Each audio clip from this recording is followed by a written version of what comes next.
Thank you very much, Ellie. Thanks for that, that's brilliant. Yeah, a big welcome to all of you joining us today for the gardening workshop. Obviously, some of you will be familiar. I've seen some familiar names on the list of people attending today. But to those of you that don't know me, I'm Rebecca and I'm the Myplace volunteer coordinator for East Lancashire.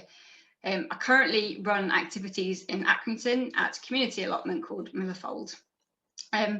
Today's event was originally going to be held on site, so we were going to have an open day, a community day, to invite everybody to come down to the allotment, to see what we've been up to learn about gardening, to do some activities, get our hands a bit dirty, and hopefully encourage some more people to get involved. Obviously, like Ellie was saying, the past year we've taken a lot of stuff online. We didn't know about restrictions, and also I think we might have dodged a little bit of the rain today by not being outside, looking outside my window today. So over the next couple of hours, you'll find out what we've been up to at our hub, and you're going to hear from some of my wonderful colleagues about some gardening activities that you can do at home, that you can do with Myplace. And then we're going to round off the day's activities, the morning's activities, with the gardener's question time, where you get to pick the brains of one of our food growing and gardening experts at the Trust. So I kind of hope to have the same impact as we would if we were out on site. And obviously I can see in the chat, because we're doing it online, we've got people from all different parts of the borough, which is really great. So we'll have some different insights, hopefully, and hopefully maybe a wider impact of things that you can take away with you from this morning. Yeah, we hope to have a really good conversation. And like Ellie said, if you've got questions, there'll be times with the workshops and in the videos to ask questions. And then obviously at the end, so please use the chat function. Like I said, some of you will know me and some of you will know the project, but just briefly, for those of you that might have come having not been through the Myplace project, I'd like to give you a little bit of an insight into what we're up to. So Myplace is a green wellbeing project. We deliver the project in partnership with Lancashire and South Cumbria NHS Trust. And through nature-based activities, we encourage people to engage with their local environment, with wildlife, for them, build skills, build new friendships, learn new things, and also give back to nature and help nature's recovery. We get out and we're physical activities, so people are getting a bit fitter, doing a bit more activity, but also it's about boosting well-being and using nature's power to help us all get through life.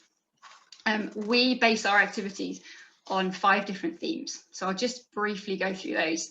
We do practical conservation, so that might be the stuff that you're kind of more familiar with the Wildlife Trust doing: woodland conservation, building footpaths, digging ponds, doing that stuff for nature.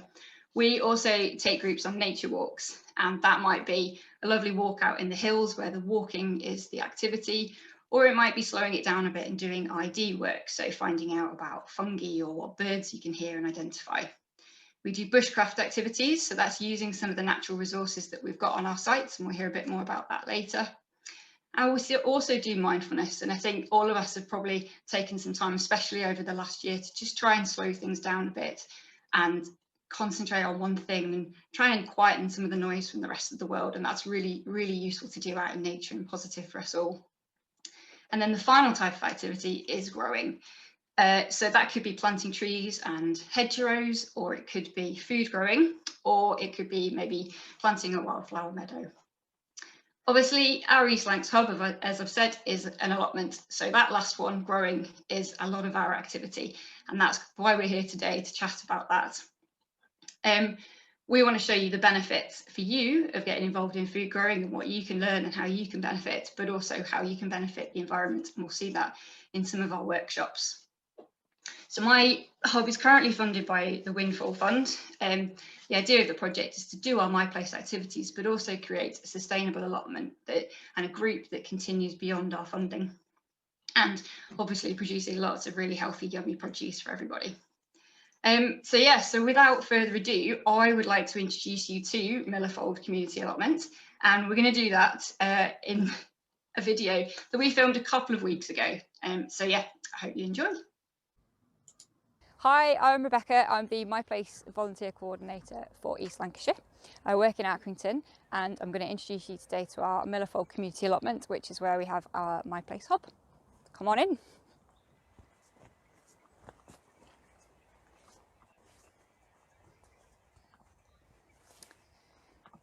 So the whole allotment was created in about 2010 with various pots of funding, and was really well used. And then gradually over the years, people moved away and some of the allotments became overgrown. So when we wanted to find a hub in Accrington for our groups, I was recommended here, and we came, and it was pretty overgrown. But we took on this top quarter. So the first quarter as you come in, which I thought would be a nice entrance for future allotment holders. And we've taken this on, and over the last couple of years we've done various bits to it, some working periods, sometimes off with various situations, and now we're back into it and starting at the growing season and getting things going again. So this is our potato bed. So you can see we've sheltered quite a lot from the frost at the moment with some fleece. These beds have recently, all the timber's been replaced in these because they were a bit rotten, but all planted up, and looking forward to a good potato crop later this year. We've got plans for our own compost area. So we've been collecting pallet wood and pallets, and we're currently putting together some plans. Some of the participants are pretty good at carpentry, and we'd like to get a system with different bays for making our own compost on site. This one doesn't look very exciting, but underneath here we have horse manure from the local stables. So a very kind stable owner just down the road dropped us off a couple of dumper trucks full of horse manure, and we're just storing what's left of it here for now. Some of it's gone on the beds, which has been nicely tidied up. Here we've got Carol working in our strawberry bed. So the strawberry bed had become quite overgrown recently, so we've covered it over with weed suppressant, and the strawberry plants have got their own little holes to try and keep the weeds at bay. So Carol's doing a good job trying to get rid of the creeping buttercup at the moment. Well done. And then this one here is our pea bed. So you can see there's horse manure in here. We're going to do another row of beans at the back as well. These are peas that some of our current Myplace participants sowed at home and got them going, and then brought them out. I think they've been planted about 3 weeks now. So we're looking forward to a good pea crop. But yeah.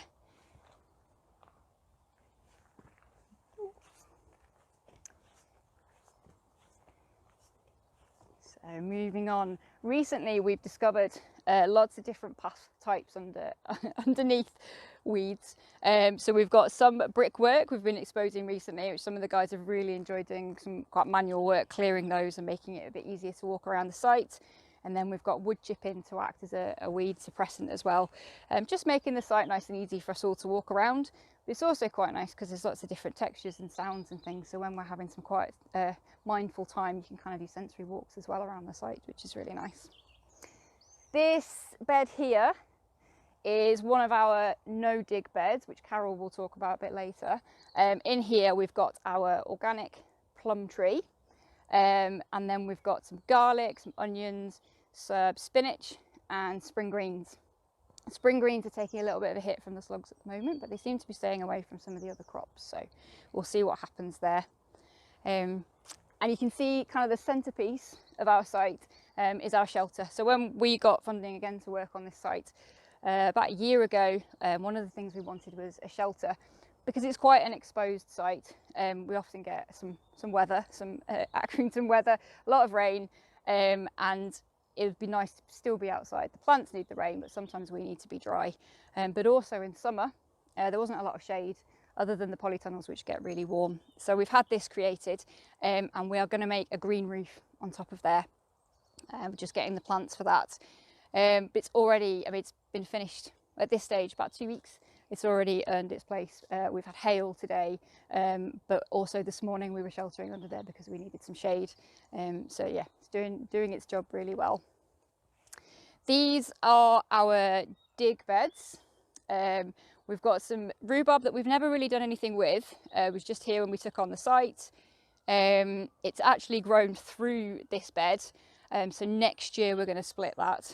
We've already harvested some, and you can see from the lighter colour on that one, it has been forced. So we've had the tub over the top of it, keeping it in dark, and forcing the rhubarb is apparently meant to make it sweeter. So we'll see how that tastes. More garlic and onions, and we've got potatoes in this one. And then this is what we wanted to do, was not kind of clear all the beds and have too much to do. and risk all the weeds coming back. We're doing kind of clearing a bed at a time. So this is where we're up to now, and this one is going to be finished hopefully in the next couple of weeks, get some more wood to even that up, and that will probably be our last dig bed for now. And we've got lovely willow tree which we've cleared around the bottom of it recently, and hoping that will be used to do some activities like wreath making, things like that later in the year. I'll take you up now to our fruit bush area via, this is kind of our in progress site at the moment, so we're just using this to keep things, all the mess in one place.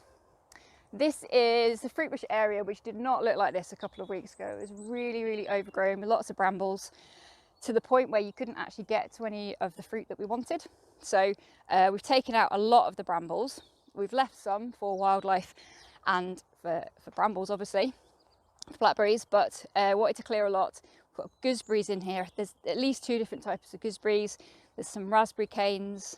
There's even some more rhubarb, which just appeared there. But we've been clearing away this, so hoping to get a really nice crop of fruit and hopefully make some millerfold jam later in the year on site underneath our shelter or with the fire, which would be really good. We cleared the bottom to make a couple of footpaths through, so you can now get to all the fruit bushes. So guys have done a really good job finishing that off today for us. So we've left some of the brash around to make some habitat piles, and this kind of square bit, this is our wildlife area. So obviously, as well as food growing, we want to do things in a really nice wildlife friendly way. So we've got habitat piles, we've got a pond, we've got a mini beast hotel, which could take another couple of floors. So we filled those gradually with various things for bees, beetles, spiders, all that kind of stuff. I think we're going to put at least another layer and maybe a roof on it with some plants on top of there. And then we've got a hibernaculum. You can just see the back of the sign there. So kind of network of tunnels and holes for frogs and newts. And yeah, this bit's a little bit wild. We have sowed some wildflowers, but we've also kind of left the dandelions and the docks, yeah, to be our nature wild space. Got the bird table as well, which is nicely positioned so that you can see the birds while we're having our brew and chat. And then just from here, you can see the top of the shelter. Looks a bit higgledy-piggledy. All that stuff is just holding down the carpet at the moment. So for when the soil and then the green roof is going to go on top of there. So it's just keeping it nice and secure for now. Yeah, and then this is our last little feature, which is the start of our willow tunnel. So we transplanted some of the willow that we took from the tree over there. And then the entrance, the last bit of the entrance with some daffodils and bulbs and forget-me-nots. Thanks, Connor. Yeah, I hope that's given you all a sense of the site. Makes me want to get back out there now, actually. And it's really interesting to see how much it changes just even week by week. So I know that it'll all be a lot greener and there'll all be a lot more growing there when I next go up. So yeah.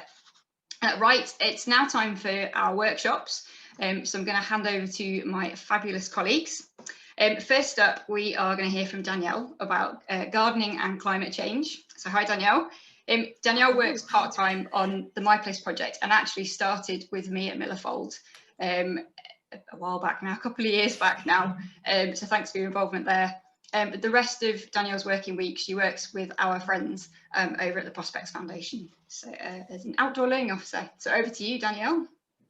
Thanks. I've got to say, Millerfold looks amazing. So yeah, so if we want to go to the next screen. Yeah, so you might be wondering who the Prospects Foundation are. So we were formed in 1998 and we're a community-run environmental charity, and we're based in Hyndburn, and we work all over Hyndburn. And we have 6 aims, which are, if you press next again, improving biodiversity, energy conservation, waste and recycling, food growing, sustainable transport, and raising environmental awareness. So that's our aims. Next one.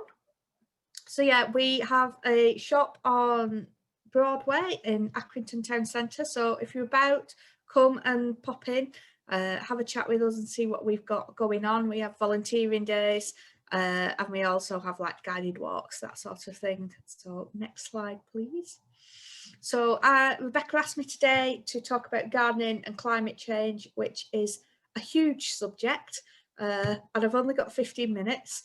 So we're going to just focus on one aspect of that, which is going to be the importance of peat and peat-free compost. So if you want to go on to the next slide, please. So what is peat-free compost and what is peat compost? So it is a growing material cut from peatlands, and it's drained, and it's traditionally used in gardening and peat fires. So if you're a keen gardener, or still if you go to your local garden centre or supermarket, the majority of the compost that is there will be peat compost, because it's great at growing, but it's meant to stay where we found it. So we want people to stop buying peat-free compost, and that will say to the supermarkets and the garden centres that we don't want this, we want our peat-free version. So if you go to the next slide. So you might be wondering, why should I care about peatlands and peat? And it's so important for climate change. So peatlands are great at carbon capture and sequestration, which are very fancy ways of saying it stores carbon for us. So all the CO2 in the air will gets absorbed by a special moss called sphagnum moss, and that can hold sort of loads and loads of water, and it can store the carbon dioxide, and it's actually better than trees at storing carbon dioxide. And peatlands are natural flood defences, so the very wet, boggy areas. So it could, as I said, sphagnum really absorbs loads and loads of water. So if you get a heavy downpour and there's no peat, there's nothing to absorb all that water, so it can run off into towns, villages, roads. Whereas if you've left your peatland alone, your sphagnum and all your peat soil will just suck up all that water, and you'll have a lower chance of a flood. And it's a very specialist environment. So peat's compost is very acidic.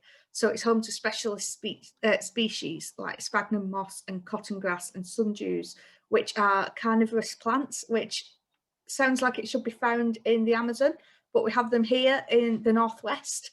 So they eat all insects to survive. So on the sort of ready picture, that's our sphagnum moss, that's a sundew, sorry. And then the picture in the middle is our sphagnum moss. And then the picture on the right is our cotton grass, which you can see where it gets its names from. It looks a bit like a fluffy cottontail on a rabbit. So we'll go to our next slide, please. So we actually have it in Hyndburn. So the big wind farm that is in Oswald-Twistle. So you might have seen it if you're driving down the M65. There is great big wind farms that are, I find them quite impressive to look at, but they are built on peatland, and part of the deal with the company Energy Contour, who put up the wind farm, was that they had to do a lot of work to restore the peatland, so it was in a much better condition than what they found it. So here's a picture of some people having a tour of the wind farm. So we'll go to our next slide. And that is some of the restored peatland, and you can see it's got all these specialist grasses growing on it, and it's also a view of we call them bunds that go through our peatlands, and that's where water can drain off. So if we go to the next one, and yeah, just another lovely view as we're driving around, walking around. So yeah, next slide please. So what can you do? The challenge is, as I said, we'd really encourage you to go peat free. Now, one way you could do that is to do your own compost, which a lot of people do, but I create my own compost at home, and there's never quite enough to go around, so I still end up buying some. So I always try and take part in the peat-free challenge. So you go to your local garden centre or supermarket and just see if you can find peat-free compost. How long does it take you to find it? If it's not there, have you asked any of the staff and made them aware that there are people out there that are looking for peat-free? And is it clearly visible? Is it hidden and you've had to search through all the ingredients on the compost to try and find it? Or is there a big sign saying this is your peat-free section, which would make life a lot easier for everyone? And that's something we can encourage our local garden centres and supermarkets to do. So next one. So that was very much a whistle-stop tour. And I've barely touched on any of the subjects that are to do with climate change and gardening. So I do monthly online webinars similar to this, but we'll also have a bit of a chat with people. And they are the second Monday of every month. And you can join in by just emailing me at danielle.rowlands@prospectsfoundation.org.uk. And the next one is Monday the 14th of June, and we're going to be talking about climate change and gardening again, but I'll be looking at a different topic, so you won't just be hearing the same thing over. And yeah, I think next slide is, if you're interested in the Prospects Foundation and what we're doing, these are all our social media tags. Have a good check on our website. There's loads of interesting information there. And I think that's me done. That's brilliant. Thanks, Danielle. It's nice to very have much a whistle-stop tour. It's brilliant. It's nice to be back working in partnership with you in Accrington. So yeah, good to hear what you've been up to. And I think one of our nature walks next time might be a walk up to the wind farm to see the peatlands. So yeah, it's really interesting. Thank you very much. I think I've seen a couple of questions in the chat box, but we'll come back to those at question and answer time. So brilliant, thanks. So yeah, next up, our next workshop is going to be Mike, and Mike is going to talk to us about taking cuttings, which is something I'm interested in doing at Miller Fold. Mike is our project officer over in Fylde and Wyre. And he actually was involved in some of the early days at Miller Fold as well, some of the practical days when we were having to find where the beds were. So thanks for those days, Mike. And yeah, looking forward to hearing what you're going to tell us. Well, thanks for the invite. And yeah, I thought we'd get a little bit practical with our next little bit. And obviously Rebecca's spoken already about kind of some of the fantastic work that's happening at Miller Fold, and in particular I loved seeing the kind of fruit bush areas, and hopefully that'll link in really well with what we can do here. So the traditional way to kind of, one of the traditional ways to kind of grow things is seeds. And over the last year doing our sessions online, seeds are brilliant, but they're actually quite a slow process. So this here, that you can all see, this is an apple pip that I got from a simple apple. And it's taken me a year to get to that stage. And what we can do by showing you today is how to take cuttings, is we can try and fast track that. And the thing obviously I love about cuttings is it's free, so it's really an easy way to do. And the well-being benefit from watching something grow, but also kind of connecting with kind of friends and family, taking cuttings from their gardens and giving cuttings to other people as well. It's a really nice activity to get involved with. So I'm going to show you two types of cuttings today. The first one will be a hardwood cutting, which is normally taken in the kind of dormant season. So that's just after kind of leaf loss and before the kind of bushes or shrubs kind of burst into life for the spring. But you can actually take hardwood cuttings any time of the year.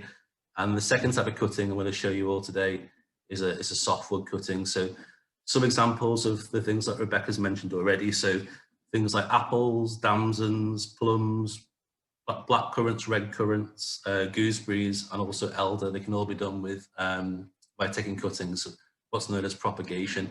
And I think for me, it was a little bit of fear of the unknown.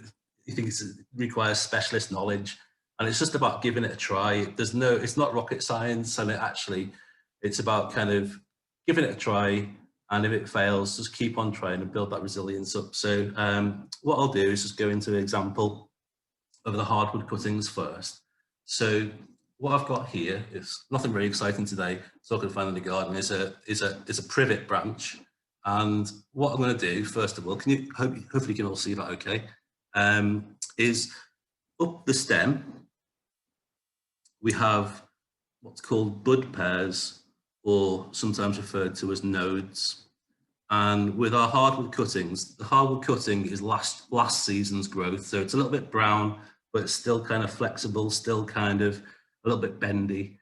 And it's last season's growth that you'd usually use for a hardwood cutting. So for our example of a hardwood cutting, got my secateurs here.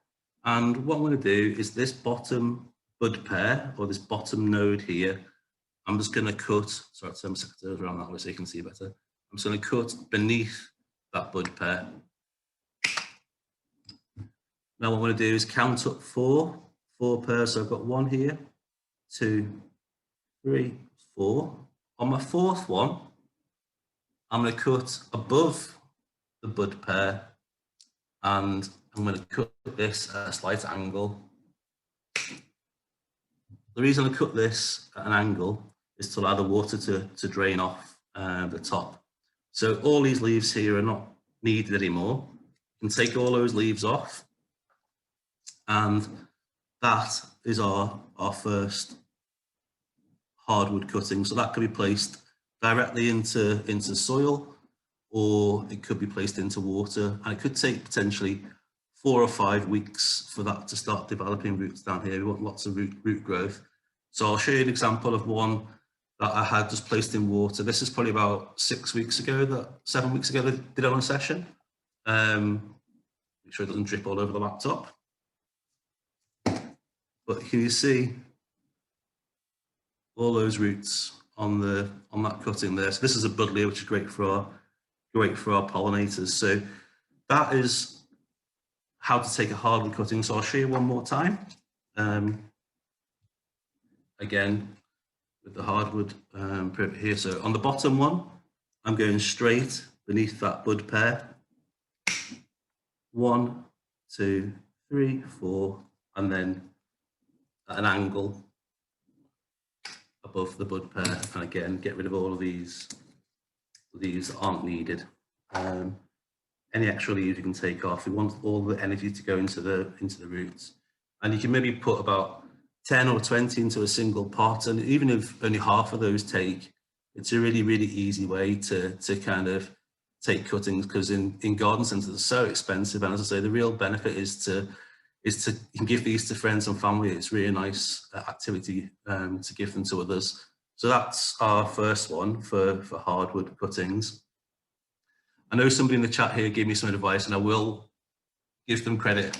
Kate, who was on my session, gave me a tip for this, which is using a banana. So you can use rooting powder, which you dip in before putting it in the soil. But rooting powder is just mainly potassium.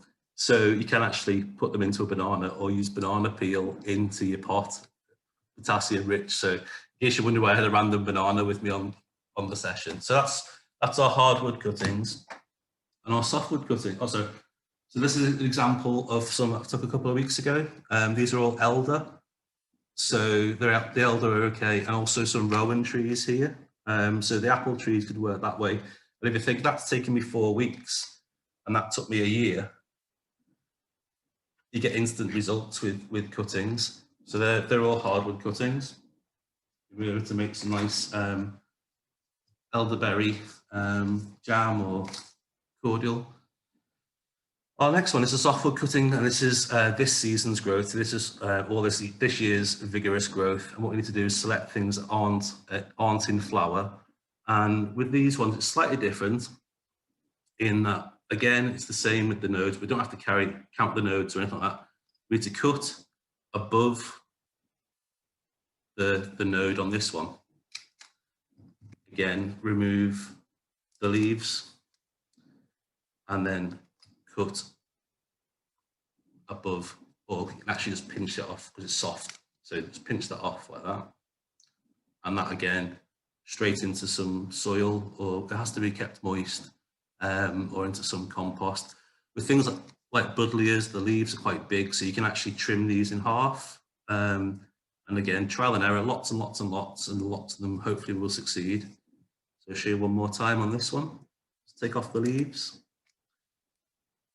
Got the bottom cut there, and this will turn into a flower. So I'm just going to pinch this off. And softwood cuttings are taken normally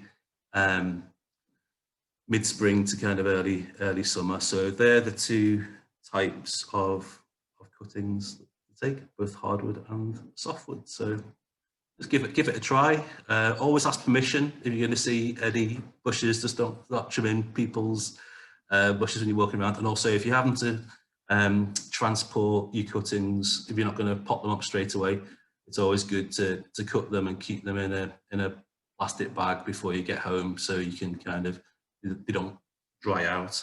So yeah, that's cuttings. Hope you enjoyed that.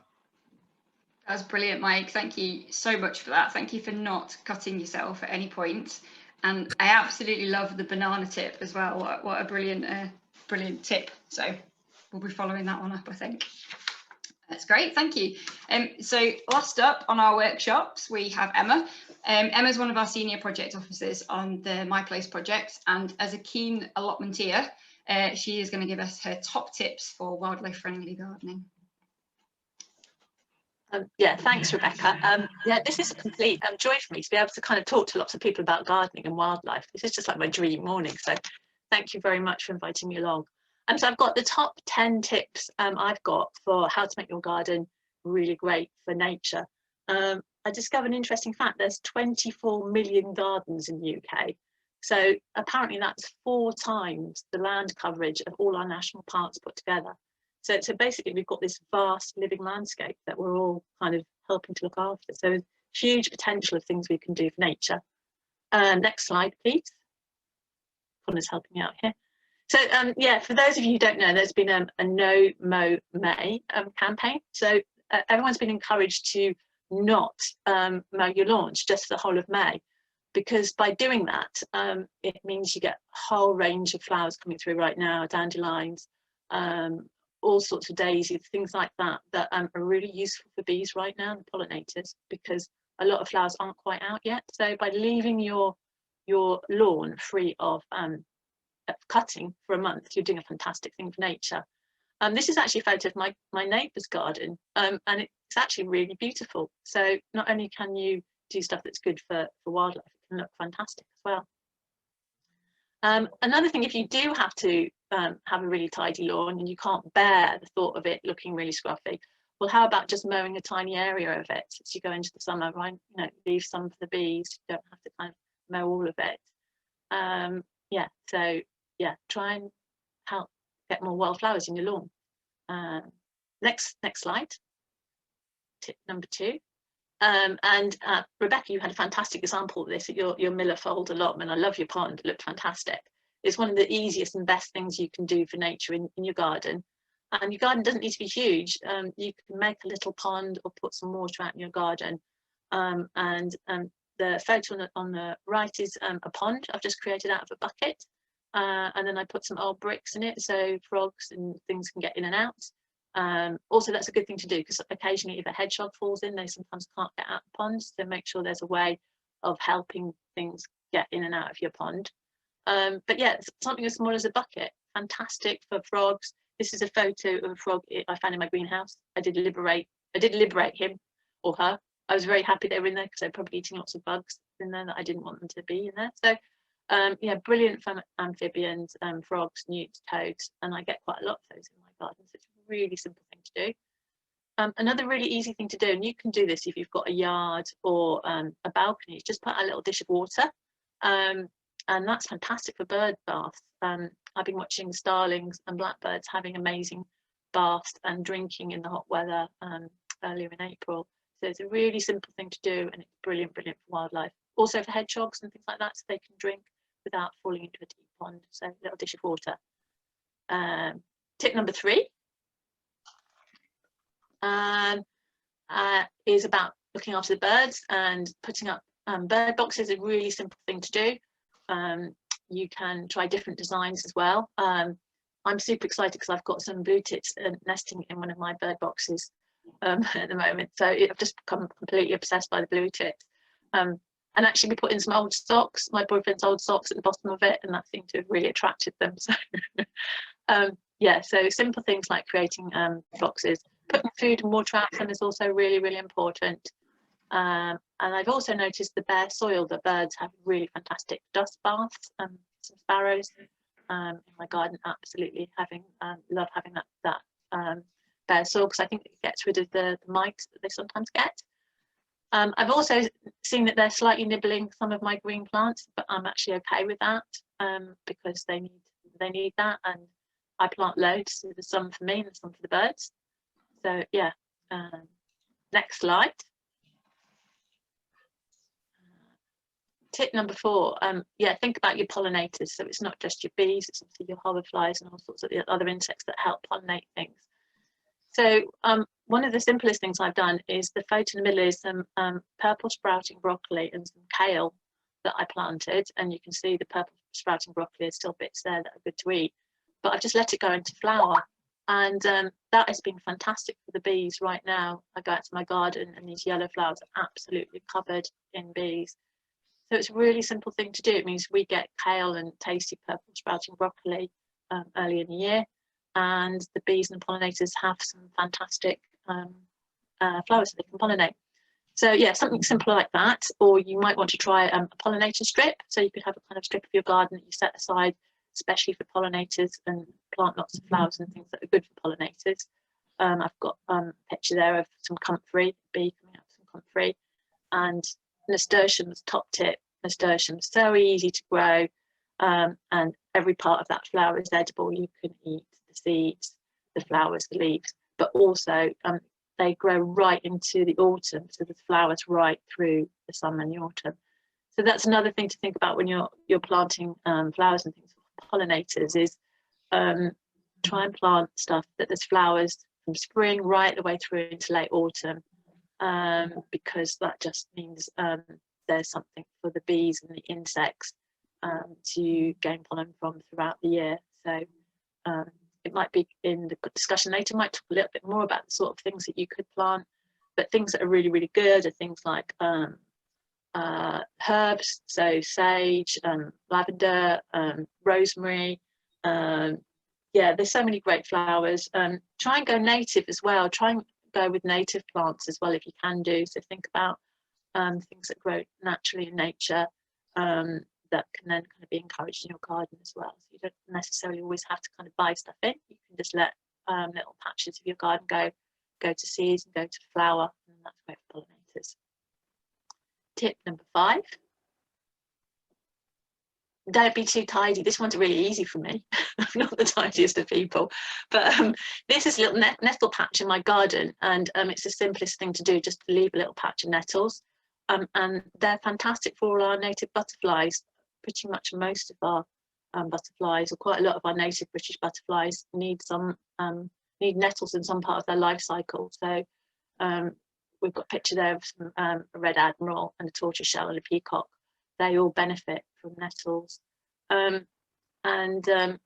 It's funny because my neighbour keeps kind of pointing out to me that I've got a nettle patch and what am I going to do about it? And I just say, well, it's great for butterflies. So something simple as that. And apparently it's a Be Nice to Nettles week. I didn't even know that, but researching this event, yeah. So a little nettle patch, easy to do and great for wildlife. Next slide. Yeah, experiment, try something new. Don't be scared to try stuff. I think Rebecca, you were mentioning this too, try stuff out. So this is a little patch. You can see I've kind of just cut out a little bit of turf and removed it, and I put down some sand, and I've planted some bee-friendly seeds.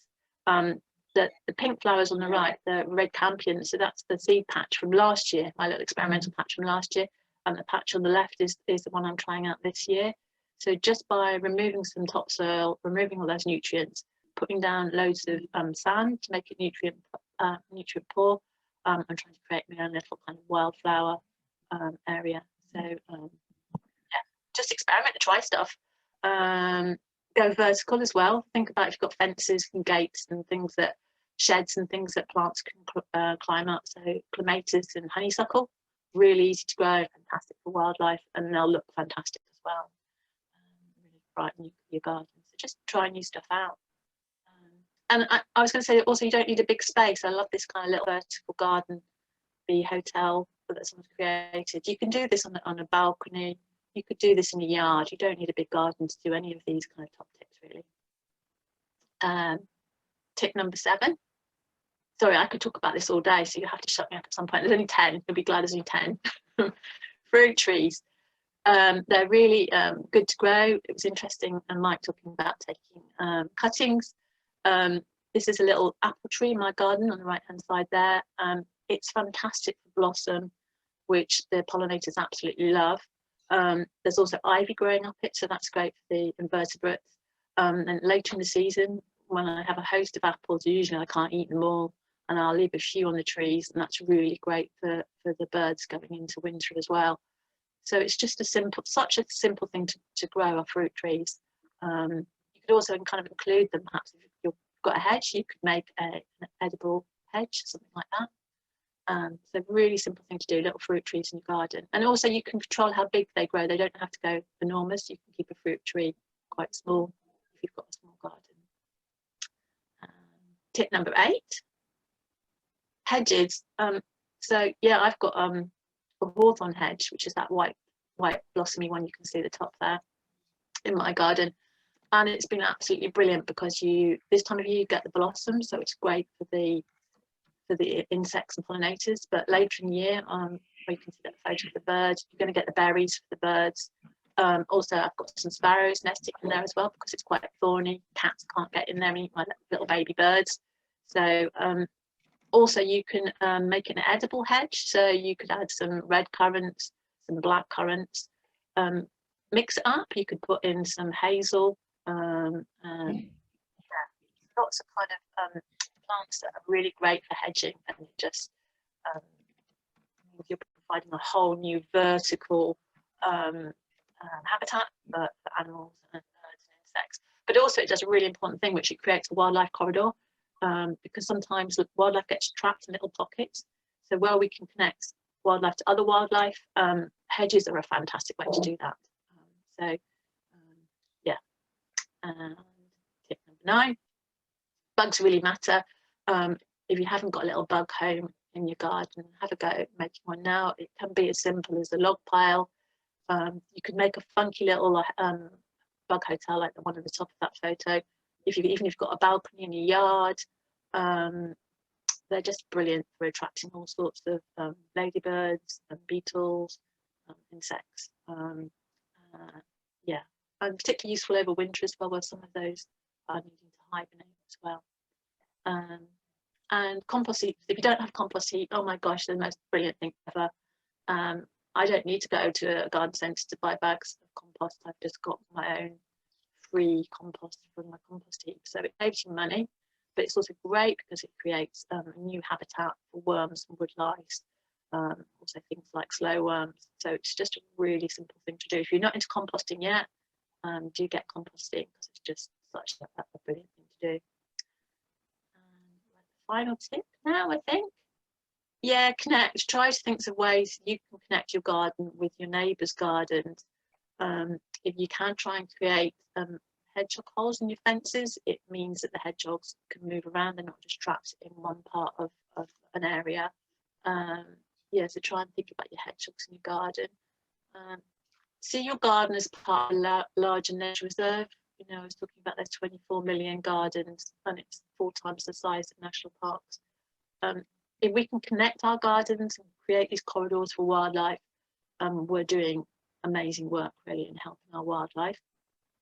Here where I live in Lancaster, our local nature reserve has been giving out free window boxes, and it's creating kind of wildlife superhighways along the streets, which I think is a really lovely thing to do. So how about chat to your neighbours, see if you can all put up a little window box, or there's things you can do working with your neighbours to create more of a habitat for a whole host of animals. I think I'm on the final slide now. yeah, just to say, we, the Wildlife Trust, we're calling out for at least 30% of our land and sea to be connected and protected for nature's recovery by 2030. Well, one of the best and most important ways we can do that, whether we live in the country, whether we live in a city, whether we live in a flat, whether we live in a house, wherever we live, we've got a windowsill or a balcony or a yard that we can put stuff out to create homes for nature. So yeah, so we're part of the solution really. By everything we do in our gardens, we can help nature's recovery. So it's actually a really exciting time. There's loads of free fantastic resources on the Wildlife Trust website, how to garden for butterflies, how to garden for bees, how to garden for hedgehogs. So do check out the Wildlife Trust's website and Lancashire Wildlife Trust website, because we've got loads of fantastic resources.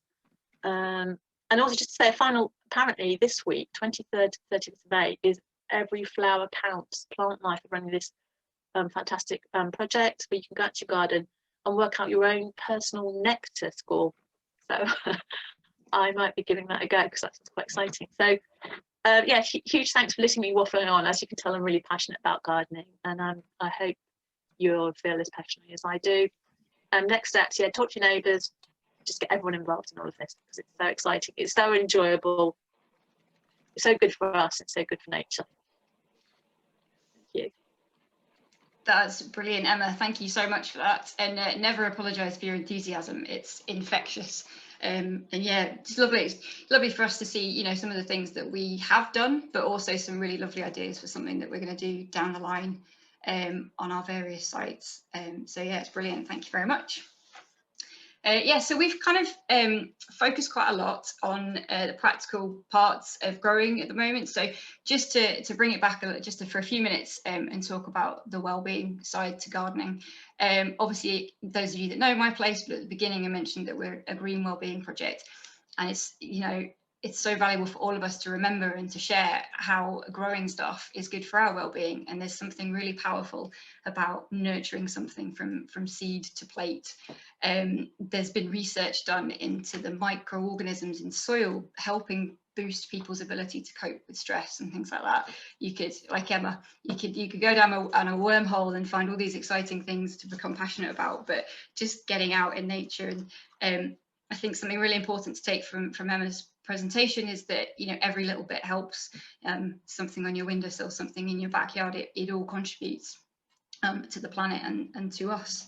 And yeah, that opportunity to nurture and get that well-being benefits is something that we really try to do on our sites. So we have gentle sessions, and we talk a lot about food, which usually cheers us up. But just having eaten something that you've grown just really feels great. We all agree that it tastes better than the supermarkets. But also, as Mike mentioned earlier, you know, sometimes things don't go to plan. We've had an ongoing battle with slugs, and sometimes the birds eat some of our seedlings. As Emma said, that's great for the birds, but it's a bit of a challenge for us. So learning through these challenges and working ways to come around it and gaining that resilience is really helpful in all aspects of the world, especially at the moment with everything that's going on. And also, you know, we've kind of alluded to the 5 ways to wellbeing, but keeping learning is something that you can do to help boost your wellbeing. And another thing that's really important on our sessions is that we try to be participant led. So we have people coming to join our allotment from all walks of life, all backgrounds and experience and knowledge and interests. And sometimes some of those things are new to us, and we want to try and make those things work on our sites. So the pond that you liked, Emma, came as an idea from a participant and just said, why can't we have a pond on site? So yeah, we thought we'd do that, and Danielle got sorted with the funding application, so thanks to Windfall again, and we now have a pond on site, and that's really good. And then moving on from that, we are going to hear from Carol, who actually was the participant who decided that we were going to build a pond. Carol started as a participant. She's now our lead volunteer on site, and she came to site recently, having found out about this new method of growing that she was really interested in, and said, you know, can we have a go at it? And yeah, I will hand over to Carol via the medium of video, and we'll find out a little bit about this. So heard about Charles Dowding last year, the no dig ban. Basically, we're doing trials here with digging these 3 beds here and no digging over here, and the benefits are you get less weeds with no dig than you do with digging. It's also great for the soil life as well, no digging, because all the microorganisms in the soil aren't disturbed, so they do the work for you. So basically we get cardboard, really thick cardboard, and we put that down on the ground and then compost on top, and then we plant the plants into it. You could do it on a lawn. If you go on YouTube and watch Charles Dowding, he can demonstrate the no dig method using a lawn, where you put the cardboard on top of your lawn and then compost on top of there, so you don't need to buy wooden sides, so it's don't cost as much to make raised beds. We already have these here, so you know, we might as well use them. So with no digging, you do get a few weeds, but you don't get as many as if you dig your raised beds. So you get 2 types of weeds. You get perennial weeds and you get annual weeds. So with a no dig, you are allowed to use a trowel to get your perennial weeds out, to get the roots out. But we have seen a lot less weeds on the no dig, and also you get higher yields. So in these trials that Charles Dowding's been doing over 30 years, he says that he gets more produce out of no dig beds and better quality and less pest and disease as well. So there you go. I don't know who of you amongst you has heard of no dig and who hasn't. It's certainly caused a lot of conversation on our site, and we have interesting, when we're kind of divvying up the work, who wants to dig today. But sometimes there's something really satisfying about digging, and you know, that's really enjoyable. But we've done everything as a scientific experiment as we can. So all of the parameters are the same. We've split the seed packets between the dig and the no dig. The watering regime is the same. And we're gonna, we'll watch this space. We'll let you know how the yield and the produce is affected. But yeah, I'm seeing lots of comments about for lazy gardeners. So yeah, it is interesting. We'll let you know how it goes. And yeah, and the last thing on like the participant bringing things to the session, we've also got some quite artistic people working with us, and they wanted to use their art skills and creative skills to brighten up the site in different ways. So we've got reclaimed slate and wood that we're using, and they are decorating it as signs for the beds. So as well as saying this one's got peas, this is potatoes, we've also got dig and no dig signs up. So those skills are always really welcome as well. So yeah, so we are interesting. Just in the comments about no dig, we are a little bit ahead of schedule, but I have seen that Chris is with us in the room. So I think if we'll just dive straight into Gardener's Question Time, if that's all right with everybody.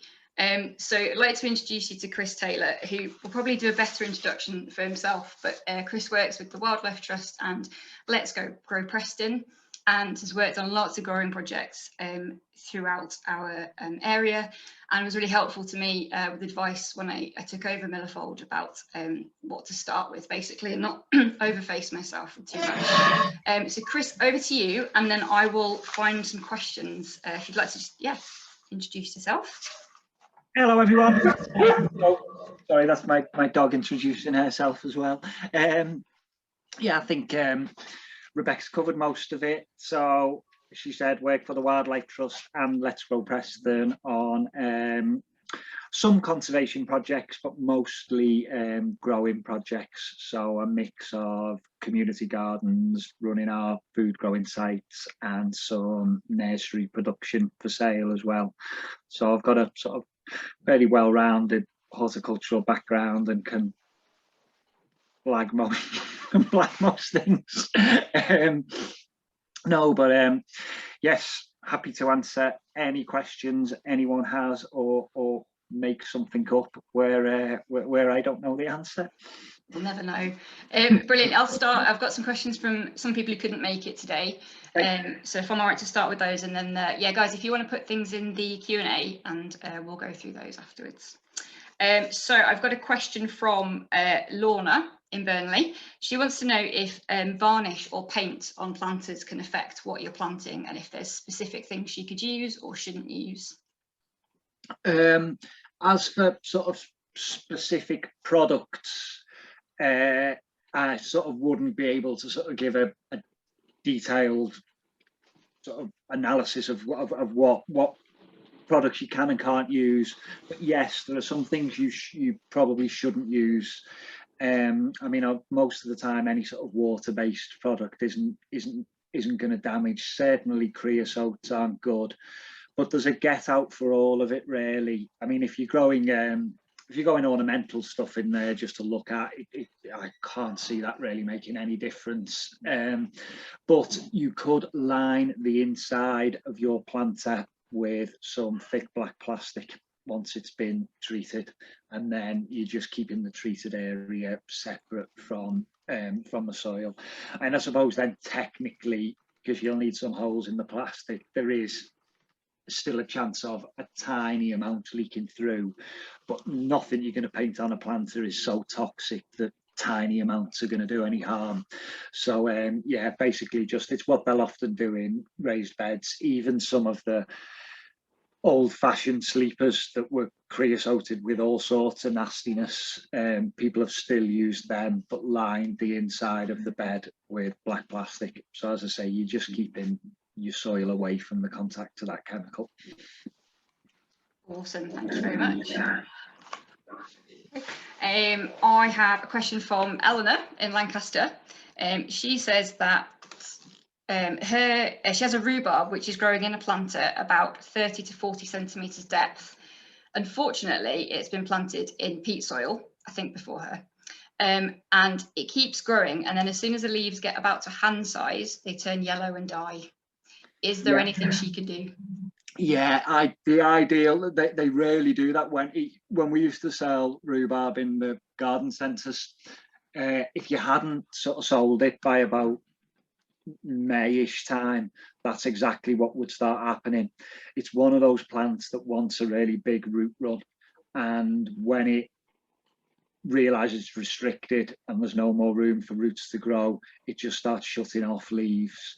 So there's a couple of choices there: either get it out and get it into the ground. Now that mightn't be possible if someone's dealing with a sort of backyard or just doesn't have the space in the garden. So another option is a bigger planter. Again, that mightn't be practical because you might have gone as big as you can with the planter. So another one would be in the dormant season, ideally, although it could be done now. Rhubarb is fairly tough, but ideally wait for the winter, pull it out of that planter, shake, and when I say shake, it might mean you might really need to get in with a fork and get it out and get as much of the old compost away from the roots, and you'll end up with the hard crown of the rhubarb with most of the soil gone, and replant it into a load of fresh compost. Now it still might happen, it still might, because depending on the size of this planter, it's still during that season potentially going to fill it. So you might get by August, September time, those leaves are going yellow and the same thing's happening, but at least you'll get, you know, your June, July, where it's still nice and healthy and you can pick from it.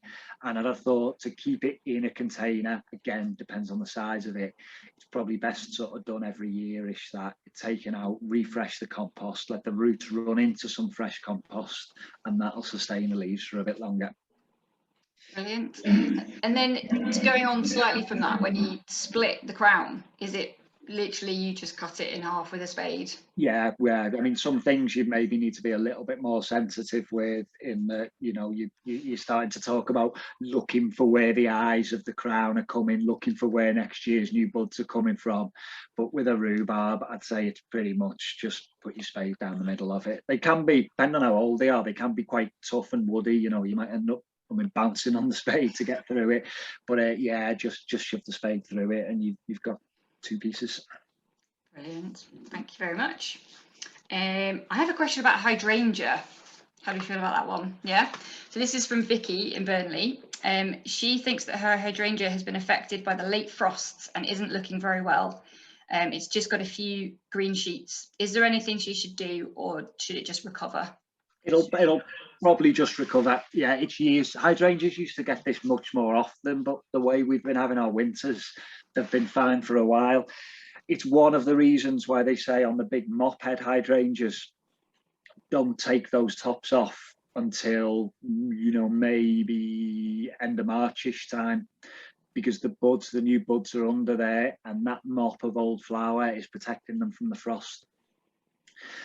Possibly what might happen this year with it being damaged by that late frost is all the flower buds have gone.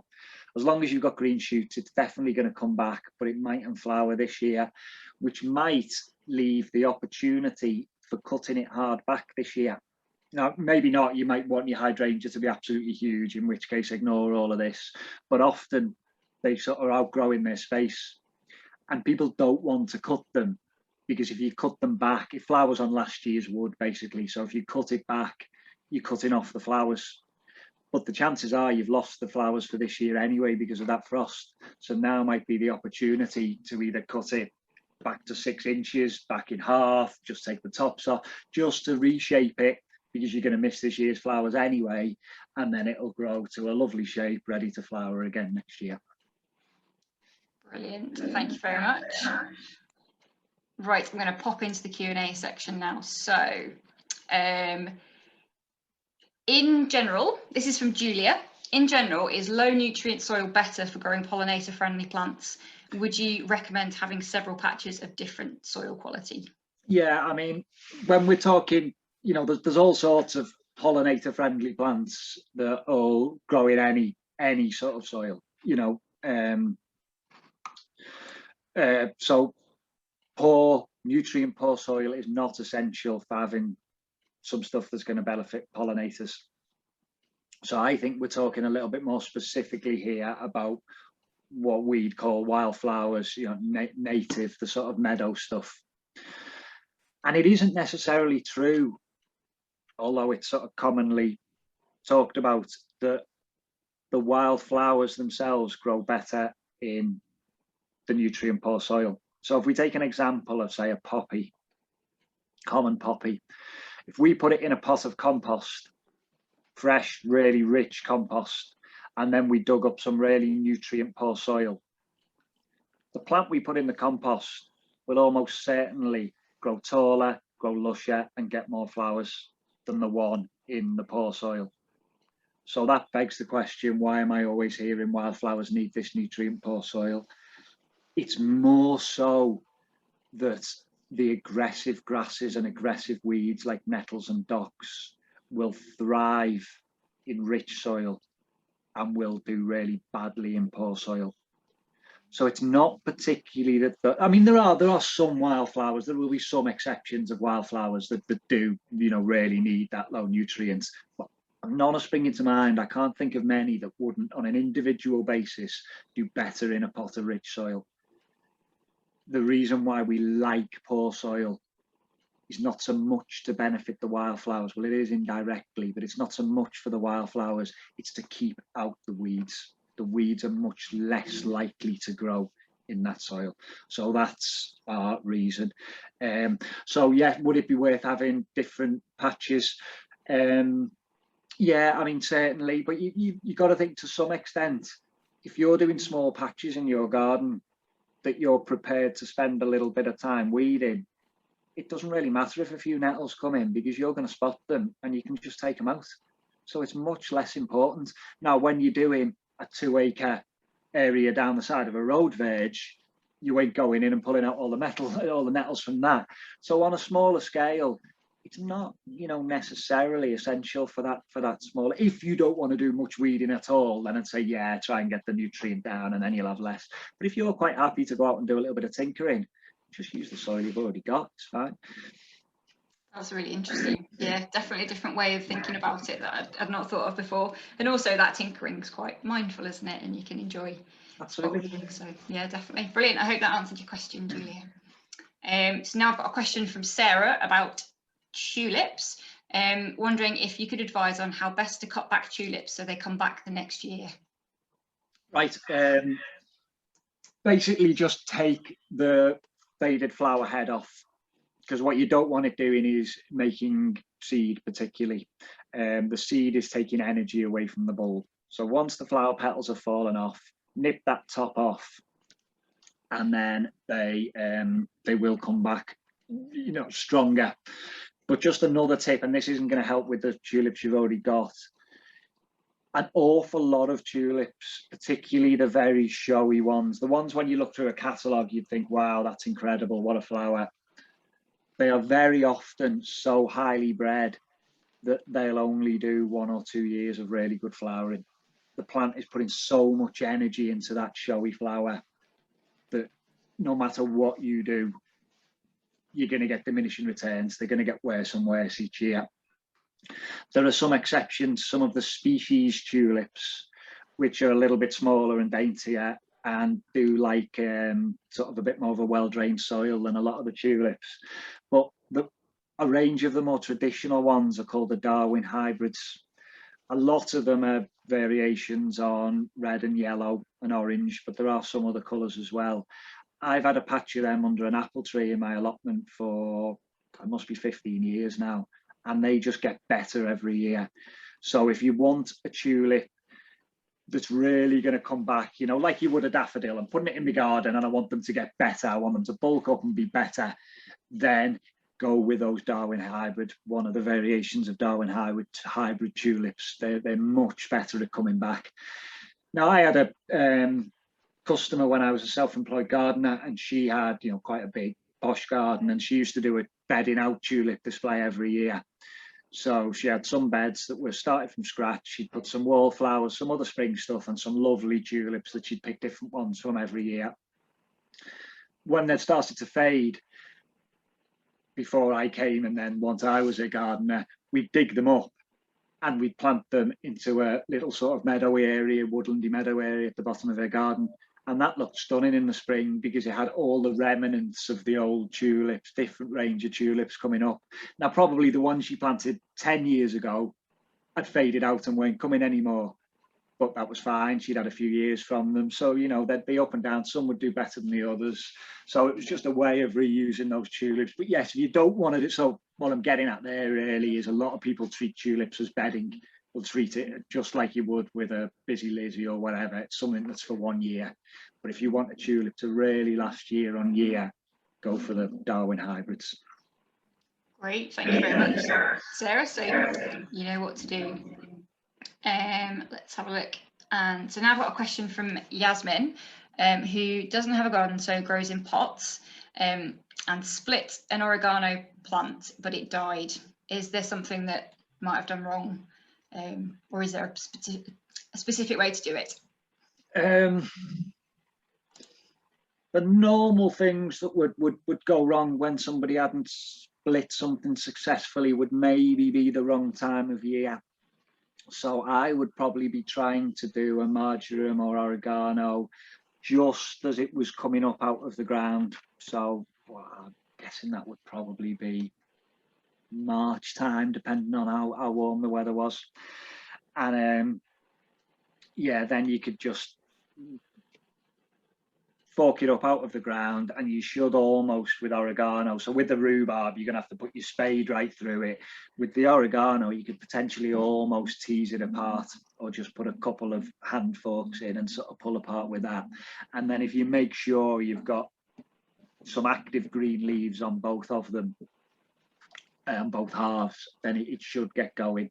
But then remember that, again, this is perhaps another reason why split stuff might fail, that you know, you're now treating it like a newly planted plant, and it's going to want the watering that a newly planted plant would get. You know, I'm all one for not watering stuff that's in the ground, the exception being stuff that you've only planted recently.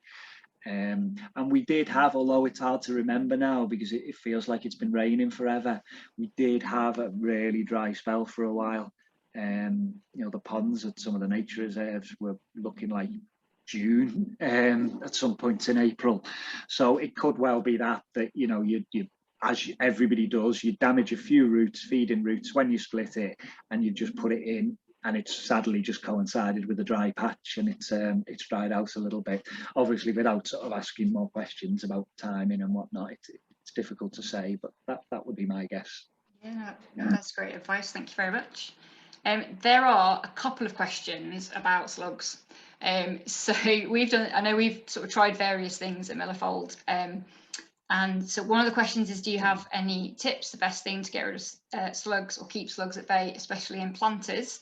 And also, have you ever used nematodes for slug control? And can you also possibly explain what nematodes is to everyone? Okay, well, we'll do nematodes first. I have used them. I used them on my allotment a few years ago. Was never really sure how well they'd done. It's sort of the problem with lots of pest and disease control methods is there's so many variables at play in, you know, maybe it was just a bad year for slugs, maybe it was a good year for slugs, maybe it was, so it's always difficult to ascribe, right, oh yeah, there were less slugs, the nematodes definitely worked, because without doing a more detailed trial, you know, it could have been loads of things. But so what is a nematode? Nematodes are part of the sort of new, well, not particularly new, but becoming more fashionable, what we call biological controls. And that is using one living creature to control another living creature that is causing you problems. So on a very simple level, you know, if you've got a pond and there's frogs in there that are eating the slugs, that is your biological control. So one way of using a biological control is just to attract a range of creatures to your garden. But another way is to physically buy them in. So things like ladybird larvae, or live ladybirds even, you can buy and have them sent to you in the post. Well, nematodes are in that category, but nematodes are a tiny microscopic creature. So you basically get these freeze-dried nematodes, you rehydrate them, add them to some water the soil where you think the slugs are living, and these little creatures will spring into life and they burrow into the slugs and kill the slugs. They can only be used at certain times of the year because the temperature needs to be correct. The soil temperature needs to be correct for them to grow. And it's sort of reasonably expensive if you've got a big area to cover, and it's something that you sort of have to redo every year because, you know, the winter's going to kill them off. So it's not like you can put your nematodes in and they're going to be ramping around the garden for 10 years. You know, it's something you've got to keep adding to. I think they probably are a useful control if used right. I did see, and this is something I've never actually done, but I did hear of somebody buying the nematodes in the first place, but then basically keeping a bucket with some leaves in, a little bit of moisture and some slugs. And I don't know exactly how this works, but basically they sort of farmed the nematodes. They kept them going in this bucket. So by originally impregnating this water and slugs with the nematode, they could then keep topping up the water, taking out more and using it when they wanted. If anybody wanted to try that, they'd need a sort of a much better explanation than I just gave there. But all I'm trying to say is it is possible to keep using, to basically produce your own of these slug nematodes. I think the other question was in containers. Copper wire, copper tape that you can get off the internet is said to be really good. They apparently can't crawl over copper because it gives them some sort of shock. So tape, copper tape around the planters, in theory, stops the slugs being able to get up. There's a book called 101 Ways to Kill a Slug, and they all probably work to an extent. The key word there being extent, I think. Slugs, whenever I do my talks on organic gardening, I have this big speech about why organic gardening is not only sort of ethically the right thing to do, in the vast majority of cases it works, it just is effective. Slugs potentially being the exception to that. In your garden, and this, you'll see why this doesn't necessarily work for you guys on the allotments, it doesn't work for me on my allotments, but in a garden, I think the best method that I've ever seen is, so you've seen your plant that's getting eaten, your hosta or your broad beans or whatever it is, you've noticed the slug marks on it. Take a big leaf, something like a cabbage or a rhubarb, and sit it somewhere really close to that plant. And there is every chance that when the slugs come out that next night to carry on eating the plant, rather than go where they hid the night before, which is burrowing under the soil, they're just going to use this big, huge leaf. So you come along in the morning, look underneath it, and there's the culprits who've been eating your plant, and you can deal with the slugs in whatever way you choose from that point on. And yeah, I mean, we could have done this whole day about the merits of various slug control methods. They all work a bit.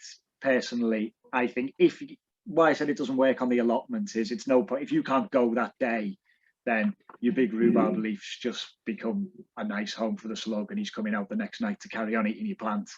But if it's in your garden and you can come and look every morning, you can start to deal with them that way.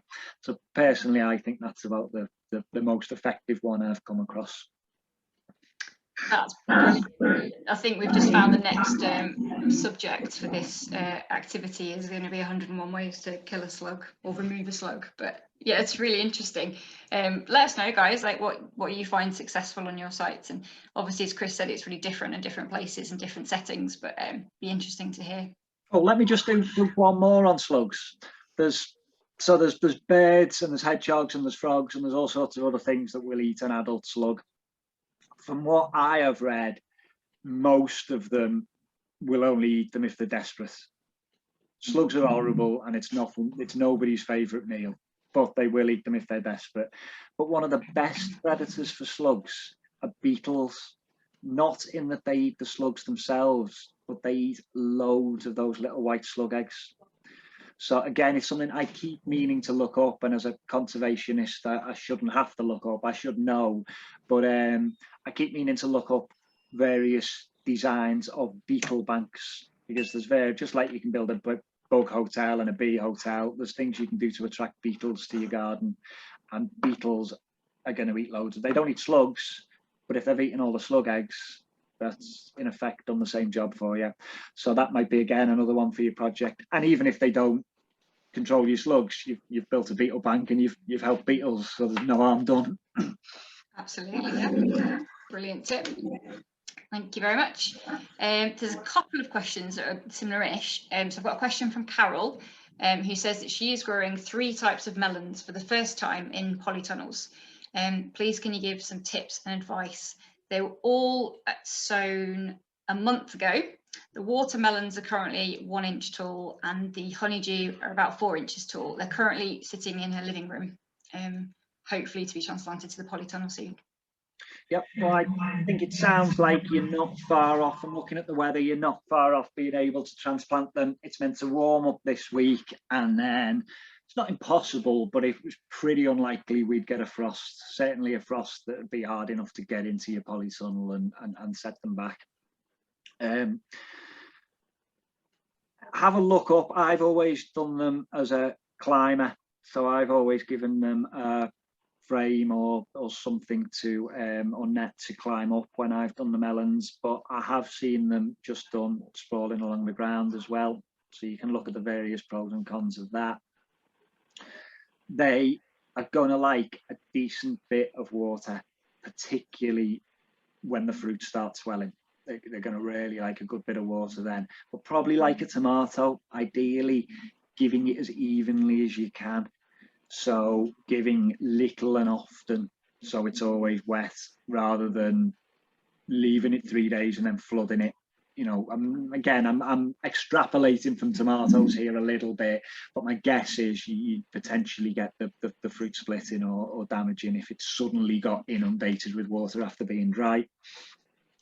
And then when the fruit does start coming, if it gets big, as you're hoping it will do, and it's growing up a frame, it'll need something to support it. So think about that when you build your frame, is that once the fruit starts coming, you're going to want to be able to. So I've seen the tip that always seems to appear in gardeners magazines is using bras, using old bras and putting the melons in that to hold them up. It seems to me they're just doing that to be controversial. I'm sure a bit of old net's going to do the same job. But if you want to, you know, festoon your polytunnel with your old brass, then that's certainly an option. From my experience, I haven't grown melon for a few years, but we found we never really get many. I've never grown watermelons, but I have grown something similar to a gala melon. We've never got many. I think the most we've got is 2, maybe 3 melons per plant, but they were really good, really sweet and nice. So well worth doing. You know, it's not something you're going to get inundated with, but they'll be really nice. So yeah, good luck with that. I'd say some feed as well. I would have thought once fruit started forming on them, I'd put them on the same regime as your tomatoes if you grow tomatoes. So give them a tomato feed once a week or so, or if you're using a comfrey mix or something like that, then give them that comfrey mix once a week or so. And yeah, in terms of keeping them wet, remember that as well, there's sort of 2 halves to keeping things wet. There's you physically putting the water on, but there's how well the soil is retaining that moisture. So if you think your polytunnel's sort of dry as a bone and dusty, then get a good load of compost or manure into the holes.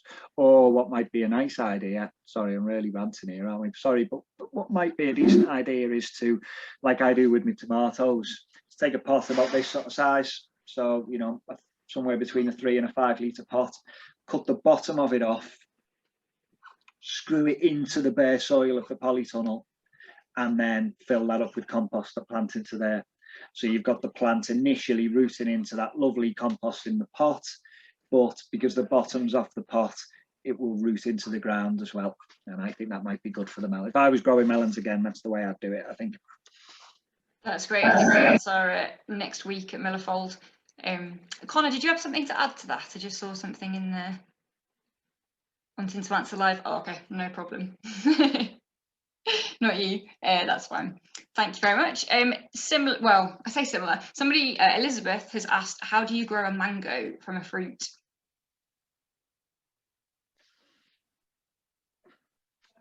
Pass there, I think. I mean, mangoes are whether they're, and this is why I'm saying pass. Whether there are some dwarf varieties that are sort of really appropriate for this country, that is possible. But as for just pulling a seed from a mango, and my guess is they'd certainly be too tender for outside, and I think they'd be too big for your average polytunnel. Or I'll have a look up that when we're finished, and if I find that I've got that very wrong, I will I'll send in an email. But yeah, my guess is that you could certainly grow one. You know, it certainly might be possible to get it to germinate from the seed out of a mango, and it might even, you know, make a really attractive pot plant that you can bring in and out of the conservatory, or keep in a polytunnel over winter. But I would be surprised if you could make it fruit in this country. Brilliant, thank you very much. Watch this space. We have a question from Gabrielle, who says that she's a keen gardener and planting seeds like fruit, veg, herbs and flowers in planters. So the question is, when is the best time to start planting? And what's your top tip, I would say? Very difficult to say. to say when, because so many of those things across either the fruits or the flowers. So for instance, if we take, say, vegetables, we could be putting onion sets in planters or leek seeds in planters in February. Whereas if we go all the way up to something like the watermelon, which I believe some people have had a go at growing outside, we wouldn't want to put that into a pot until maybe June-ish. So it's sort of different for everything. When it comes to anything that is tender, and by tender means will not take a frost, to be safe, and even this isn't always safe, but to be safe, it doesn't want to be outside on its own until about June-ish. The old gardening saying was never cast a clout until June's out, which is basically just saying hang on until June before you put in anything dodgy, anything tender like that in. Top tips for things in containers. I would say it's mostly about watering, and it would be check for water every day. That does not mean water every day, but check to see if things need watering every day, including when we've had a week where it's absolutely lashed it down. You might have, so for instance, if you're growing potatoes in pots, when potatoes get up growing, your pot might be here, the leaves are going to be here, and very often all that water will be running off. When I worked in the garden centre, we had a plant back guarantee. So it was the big posh garden centre, Barton Grange, and they really did have a plant guarantee. You could bring anything back within 5 years and you'd get your money back, no matter what you'd done to it. The year 2010, which was last year I worked there, but it was one of the wettest seasons we've ever had. We never got so many plants that had been dead because they were dry in containers. Because everybody thought, oh, it's constantly raining, and why would I be out with a hose pipe or watering can? It's done nothing but lash it down. But none of the water was going in the pots in a lot of the plants because they were just running off. So that's my top tip, is check for water every day, no matter what the weather's done. Excellent top tip. Gosh, that's really interesting, isn't it? People not watering. So I think, Gabrielle, in terms of when to start now. Have a look on the back of the seed packets as well, and they'll tell you when the best time to sow is. But yeah, there's plenty of stuff you can be sowing now, and I hope that helps. John, hello John, asks if you think slugs will ever learn how to fly. I think some of them do at the allotment when we ping them, but we'd be in trouble there, and I think that'll be me giving up. flying slugs would be a path too far. The end. Question from, I think this is IF. Thanks for your question. Are there any plants that you can recommend to attract damselflies to a pond?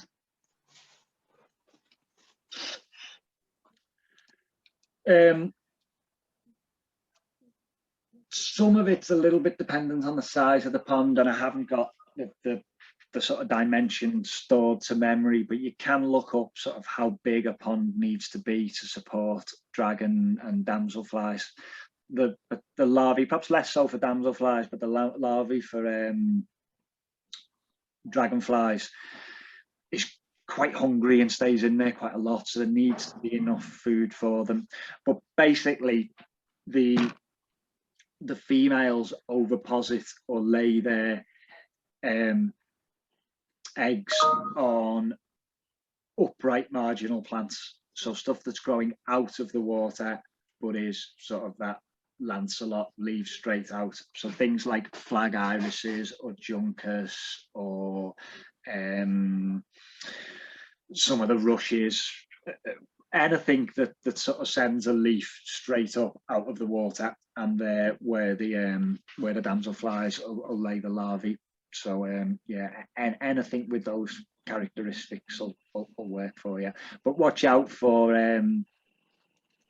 I mean, if you can do a lot of pond maintenance, this doesn't apply so much, but watch out for things that are going to be really aggressive. don't put anything in the pond that's, you know, going to, something like a bulrush, which would fit that category because it's a straight up thing that comes out of the pond, so would fit the category of attracting damselflies. But even a medium-sized pond will take it over very quickly. So just do a bit of research about the sort of eventual spread of that plant before you shove it in. That's great, thank you. Yeah, and if you do get some damselflies, make sure to take some pictures and post them to our pages, because it'd be great to see. Great to see those. Okay, so there's one last question so far in the Q&A. Bit of an ID one, Chris. So Jay has said, we have weeds at the end of our garden that are green, upright, with lots of green seeds and looks like one single long root.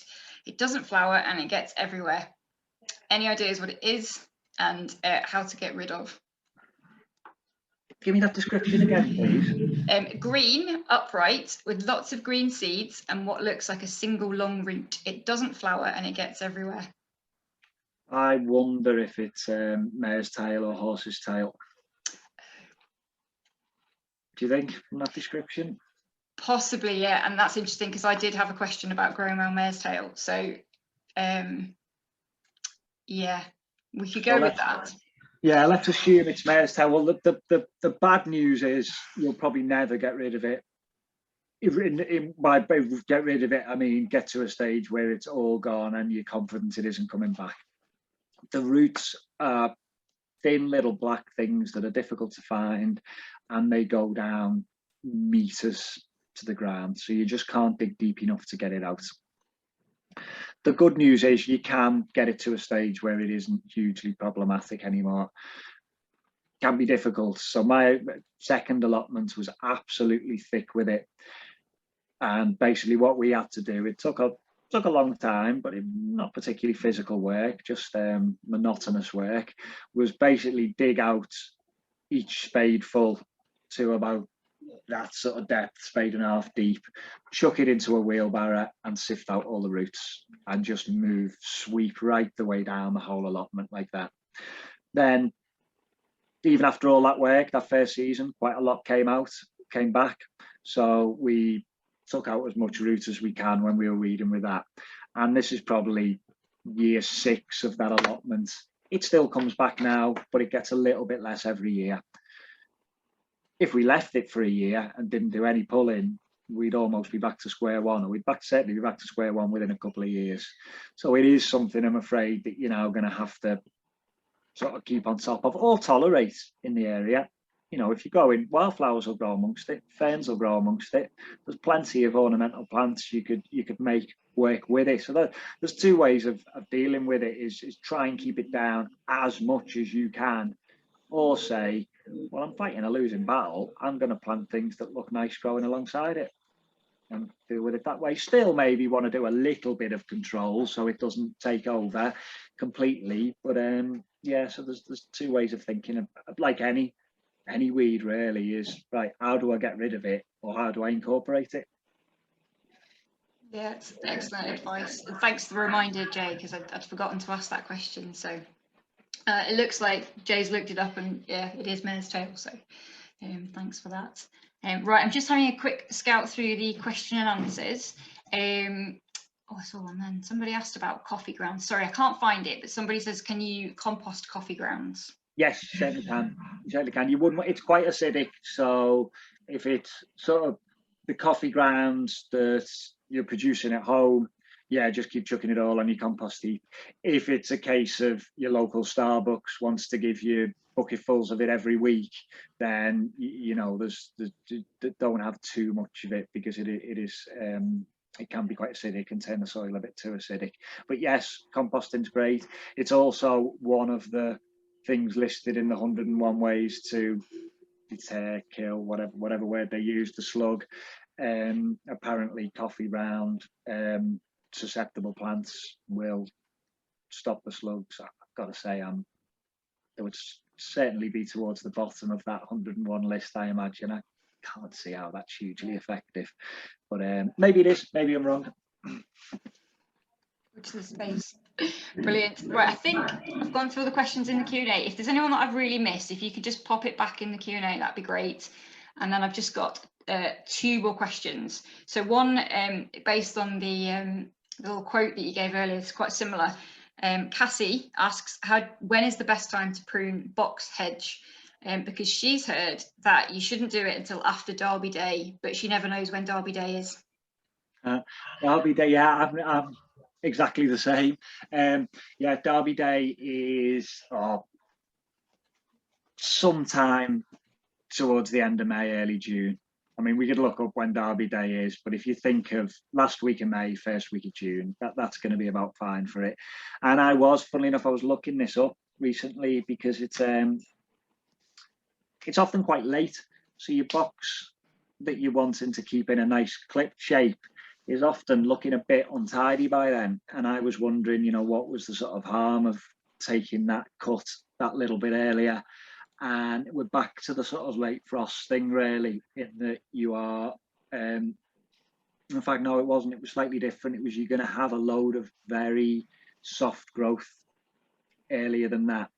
And if you cut into that soft growth, it's less robust. So it'll often go a bit brown. You'll often get a bit of sort of dye back into it. Whereas if you wait till June, when that growth has ripened up a little bit more, it can take the cut a bit more and you're less likely to get that browning effect over it. And then you're supposed to stop cutting box by about the end of August because you don't want it making much new growth before winter comes. But between last week of May, last week of August, you can clip away as much as you want. Brilliant, thank you for that. I'll let her know. Yeah, so I think you guys have tested Chris, which has been brilliant. Thanks, Chris, for sharing with us, and you know, your knowledge is incredible, so thank you for that. I'm going to leave you with one final question from Danielle in Wigan. Danielle did send me a picture to go with this, but I haven't been able to share it. But she says, can you ask Chris the best way to stop polythene greenhouse panels from blowing out? So she sent me a picture of her greenhouse with various panels which apparently don't take a lot of wind to be removed. Any advice? I thought cling film, but you know, it's not very. Yeah, I'm guessing it's happening because the poly sheets were probably not what was originally designed for the greenhouse, because the glazing clips you get for glass are normally pretty good. There's various styles of them, just little metal sort of either metal wire clips or little thin aluminium plates, and they pop in and hold the glass fairly firm.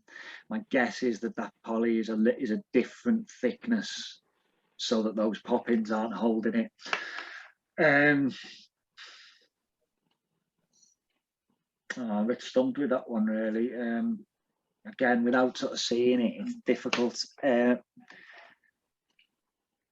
I mean, anything sort of sticky is going to get humid and come off either in the tunnel or out. But I would be tempted to think some of the very strong gaffer or gorilla tape on the inside. So just a thin strip of it against the polythene and against the aluminium might well do the job. But that's a question, I think, for somebody who is handier than me. So don't think gardener, think really good DIY and pose it to them. A little bit unfair asking me that one, but well done for trying. Yeah, thanks, Chris. We've got through. Oh, hang on, is there one more in Q&A? Oh, so John is saying to try silicone. Yeah, there we go. Filler. So there you go, John. Yep. Handy John. John, saved by a DIYer. Well done, brilliant. Yeah, so I can't see any other questions. So thanks everybody for getting involved with that. It was yeah, really good and engaging. And yeah, thanks again, Chris, for that. No problem. Yeah, so we are pretty much at the end of today's event. Thanks everyone for getting involved and asking questions, and I hope you've enjoyed it and learned something from it. I've definitely learned some stuff that we're going to try and learn some great new ideas and have some new knowledge. Thanks for all my tech support and to the awesome workshop hosts for your involvement today. if you've got any further questions specifically about Accrington or anything else Myplace related, there should be a slide up now with my contact details and the wider phone numbers and email addresses for Myplace. Please get in touch if it's for you, if it's for somebody you know. Be really great to have you all involved. And yeah, so I'd just like to finish today's event with some words of one of our most recent participants at Millifold Allotment. I think he can, yeah, he says things in a better way than me sometimes. So yeah, I hope you enjoy this. Millifold. High on a hill that strains my calves and thighs, the lovely Millifold allotment lies, observing lowly Accrington's demise. Along a well-worn path the way descends, through brambles, shrubs and trees, and gently bends, to iron gates whose strength this place defends. And stepping through, a miracle occurs, called silence, only broken by the birds, who sing a song too eloquent for words. A haven for the butterflies and bees, the plants I cannot name, the stately trees, and humans who seek sanctuary and ease. And for a little while, the voices stop. My spirits rise, and all my worries drop, in this enchanted space on the hilltop. But when too soon I head back to the town, the way to which, thank God, is mainly down, the healing balm of peace is firmly sown. Old Aki doesn't look so grey or cold, the bluebells seem more blue, the daffs more gold, thanks to a special place called Millifold.